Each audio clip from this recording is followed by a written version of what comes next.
रात के 1 बजे थे। रीना अपने पुराने घर में अकेली थी। बिजली गई हुई थी और बाहर तेज बारिश हो रही थी। हर कोने में अंधेरा पसरा था।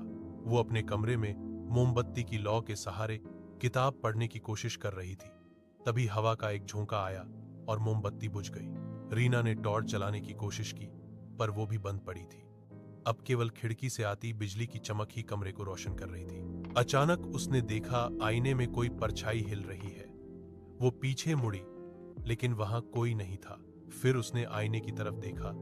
इस बार उसमें एक लड़की का चेहरा दिखाई दिया, जो बिल्कुल उसी जैसी थी।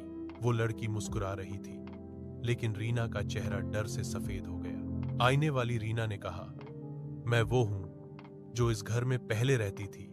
तुमने मेरी नींद तोड़ दी। रीना घबरा गई।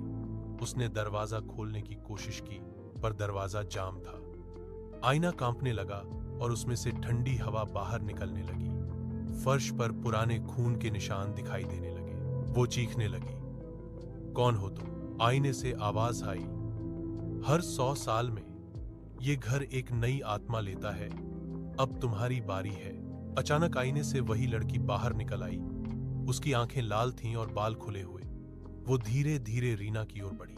रीना पीछे हटती रही, जब तक उसकी पीठ दीवार से नहीं लग गई। लड़की ने फुसफुसाया, अब तुम मेरी जगह लो।